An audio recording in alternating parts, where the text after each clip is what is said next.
अस्सलाम वालेकुम। पेरेंट्स ये क्लिप देखें। क्या आपके बच्चे का भी माथा ऐसे आगे को बढ़ा हुआ है? क्या आपके बच्चे की हाथ की कलाई भी इस तरह बढ़ी हुई है, साइडों से निकली हुई है? तो आपके बच्चे की हड्डियां कमज़ोर हैं, यानी कि उसको रिकेट्स का मसला है। रिकेट्स क्या है? जब बच्चे के जिस्म में कैल्शियम, फास्फोरस और ख़ास तौर पे विटामिन डी की कमी हो तो हड्डियां कमज़ोर होना शुरू हो जाती हैं। इसको रिकेट्स कहते हैं। डॉक्टर को चेकअप तो बहुत ज़रूरी है और आपने फौरी चेकअप करवाना है, क्योंकि बच्चे की अगर माथे की हड्डी बढ़ी हुई है तो इसकी तो और भी बहुत सी वजूहात हैं, लेकिन अगर साथ में ये अलामात हैं तो इसका मतलब है कि आपके बच्चे को रिकेट्स का मसला है। रिकेट्स में ना सिर्फ माथे की हड्डी बढ़ जाती है बल्कि कलाइयों की हड्डी भी इस तरह बढ़ी हुई महसूस होती है। जब आप बच्चे की छाती का यानी चेस्ट का मुआयना करें तो छाती की हड्डियां भी बढ़ी हुई महसूस होती हैं और मोटी महसूस होती हैं।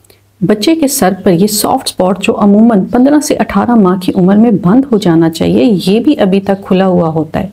ये तमाम अलामात रिकेट्स की अलामात हैं। रिकेट्स खतरनाक क्यों है? अगर रिकेट्स का बरवक्त इलाज ना किया जाए तो क्या हो सकता है? बच्चे की हड्डियां नरम होना शुरू हो जाती हैं और टेढ़ी होना शुरू हो जाती हैं। बच्चे देर से चलते हैं और जब चलना शुरू करते हैं तो उनकी टांगें टेढ़ी लगती हैं।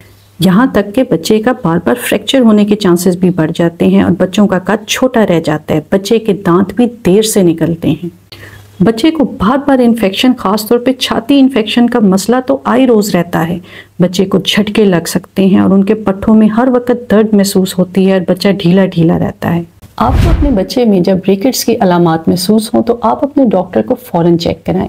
आपका डॉक्टर बच्चे का मुआयना करने के बाद आपको कुछ टेस्ट करवाने को कहेगा, जिसमें कैल्शियम का टेस्ट, फास्फोरस का टेस्ट, अल्कलाइन फॉस्फेटेस का टेस्ट और विटामिन डी लेवल भी हो सकता है।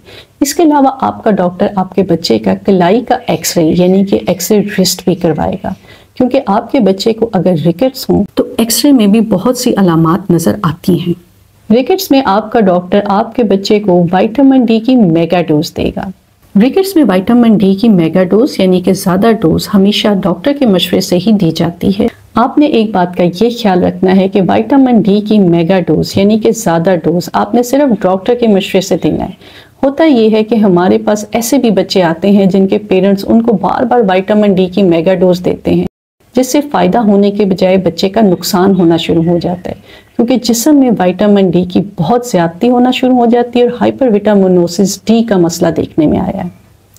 किन बच्चों को रिकेट्स होने के ज़्यादा चांसेस होते हैं? ऐसे बच्चे जो कि प्रीमेच्योर हों, जो वक्त से पहले पैदा हुए हों, ऐसे बेबीज़ जो कि मदर फीड पे हों और उनको साथ में विटामिन डी के कतरे ना दिए जा रहे हों, क्योंकि मदर फीड में माँ के दूध में विटामिन डी की मिकदार कम होती है।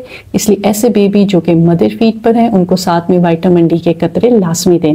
ऐसे बेबीज़ में रिकेट ज़्यादा होता है जिनको 6 माह की उम्र के बाद डाइट में विटामिन डी वाली खुराक शामिल ना की गई हो।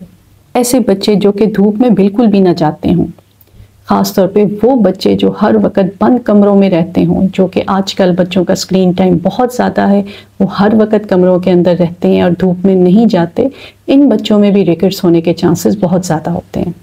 हम अपने बच्चों को रिकेट से कैसे बचा सकते हैं? जो बेबीज़ मदर फीड पर हैं उनको आपने साथ में विटामिन डी के कतरे ज़रूर देने हैं। 1 कतरा रोज़ाना आपने विटामिन डी ड्रॉप्स का बच्चे को देना है। जब आपका बेबी 6 माह का हो जाए तो उसके सॉलिड फूड स्टार्ट करें। सॉलिड फूड्स भी आपने ऐसे ख़ास तौर पे देने हैं जिनमें विटामिन डी शामिल हो। विटामिन डी वाली खुराक में फोर्टिफाइड सीरियल शामिल हैं, डेयरी प्रोडक्ट शामिल हैं, दूध शामिल है, और अगर फार्मूला मिल्क दे रहे हैं तो फोर्टिफाइड फार्मूला मिल्क आपने बच्चे को देना है।